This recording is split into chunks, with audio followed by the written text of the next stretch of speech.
लापरवाही के कारण किसी के दुकान या व्यवसाय के बंद होने का कोई उदाहरण दो।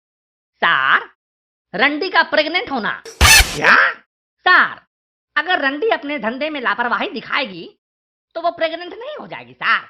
और अगर वो प्रेग्नेंट हो जाए तो फिर उसकी दुकान का शटर तो 9 महीने तक बंद रहेगा ना सर। तो हुआ ना ये लापरवाही के कारण दुकान बंद होने का उदाहरण।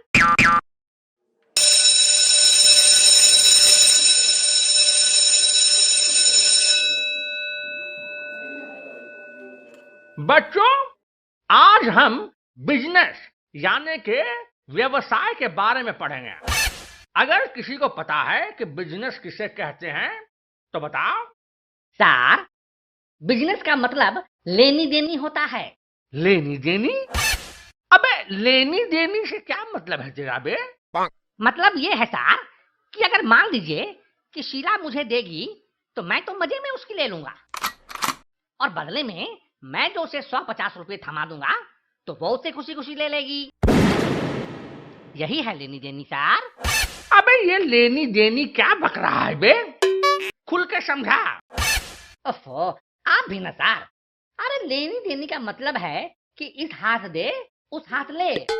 अच्छा, तो कोई जीता जागता एग्जाम्पल देकर बता इसके बारे में। जीता जागता एग्जाम्पल चाहिए सर? ठीक है। अभी 2 दिन पहले स्कूल में जो एग्जाम हुआ था ना सर, उसका प्रश्न पत्र आपने मुझे 500 रुपए में बेचा था ना। क्या? आपने मुझसे 500 रुपये लिए थे और बदले में मुझे प्रश्न पत्र दिए थे। तो इसी लेनी देनी को बिजनेस कहते हैं सर। क्या? अब मैंने कब दिया तुमको प्रश्न पत्र में? और कौन से पैसे की बात कर रहा है तुम?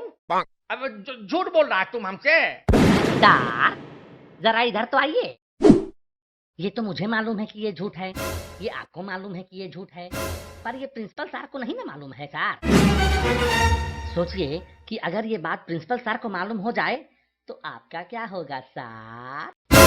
अगर क्या होगा? आपके तो लौड़े लग जाएंगे सर। हैं? ये इंफॉर्मेशन आगे नहीं बढ़ाने की कीमत है 500 रुपये। चलिए एक पत्ती 500 की इधर सरका दीजिए सर।